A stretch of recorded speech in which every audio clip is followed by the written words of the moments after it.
বাপেক যদি ডালে ডালে পুতেক আকৌ পাতে পাতে বাপেকৰ নাম সালাম শাহ আৰু পুতেকৰ নাম মামুন শাহ দক্ষিণ হালমাৰা মানকচৰ জিলাত 420 বুলি পৰিচিত সালাম এতিয়া পুত্ৰ মামুন শাহেও লাভ কৰিছে 2 নম্বৰী কিতাপ চাকৰি দিয়াৰ নামত প্ৰবঞ্চনাৰে লুটিছিল সালাম শাহে শিক্ষকতাৰ চাকৰি এৰি প্ৰবঞ্চনা কৰিছিল বিতৰ্কিত শাহে শাহৰ বিৰুদ্ধে সংবাদ মাধ্যমত বহু বাতৰি সম্প্ৰচাৰ হৈছিল এতিয়া বাতৰিৰ শিৰোনাম দখল কৰিছে পুত্ৰ মামুন শাহে এইচএছ উত্তীৰ্ণৰ 2 নম্বৰী চাৰ্টিফিকেটেৰে ঠেকামাৰী আঞ্চলিক পঞ্চায়তৰ সভাপতি হ'ল মামুন শাহ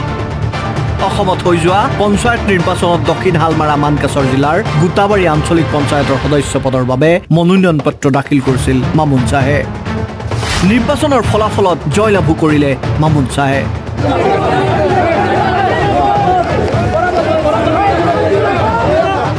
আনফালে ফুলেশ্বৰ আঞ্চলিক পঞ্চায়তৰ পৰা জয়লাভ কৰে আব্দুল মুন্নাফ শেখে তাৰ পাছতে ঠেকামাৰী আঞ্চলিক পঞ্চায়তৰ সভাপতি পদৰ বাবে টনা আজোৰা আৰম্ভ হয় সালাম শাহৰ পুত্ৰ মামুন শাহ আৰু আব্দুল মুন্নাফ শেখৰ মাজত টনা আজোৰা অৱশেষত ঠেকামাৰী আঞ্চলিক পঞ্চায়তৰ 18 জনকৈ আঞ্চলিক পঞ্চায়তৰ সদস্যৰ ভিতৰত 11 জনকৈ আঞ্চলিক পঞ্চায়তৰ সদস্যৰ সমৰ্থনত ঠেকামাৰী আঞ্চলিক পঞ্চায়তৰ সভাপতি হিচাপে নিৰ্বাচিত হয় আব্দুল মুন্নাফ শেখ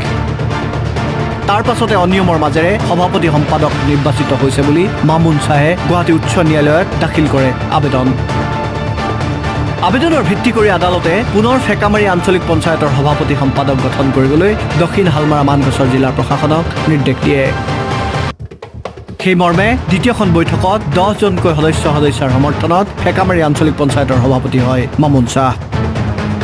ক্ষোভিত হৈ পদ খাৰিজ হোৱা ফুলেশ্বৰ আঞ্চলিক পঞ্চায়তৰ সদস্য আব্দুল মুন্নাফ শেখে আৰটিআইৰ জৰিয়তে সংগ্ৰহ কৰে মামুন শাহৰ এইচএছ পাছ কৰা নথিপত্ৰ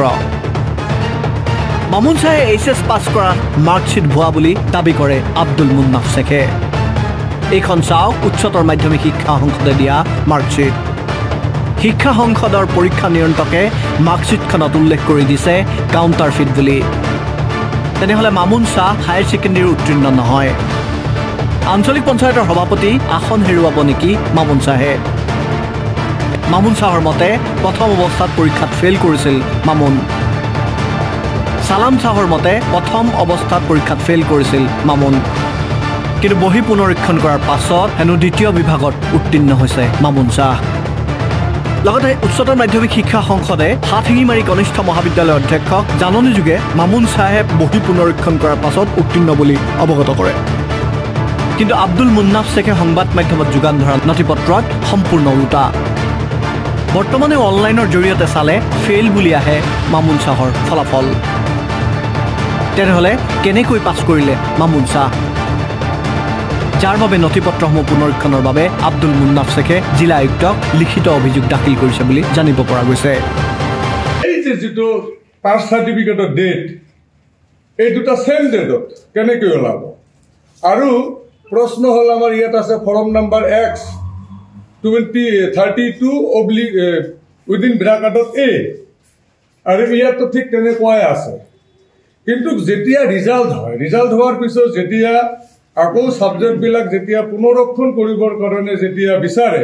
তেতিয়া অলপ সময় লাগে 15 দিন বা এমাহ বা 10 দিন সময় লাগে বা 2 মাহ সময় লাগে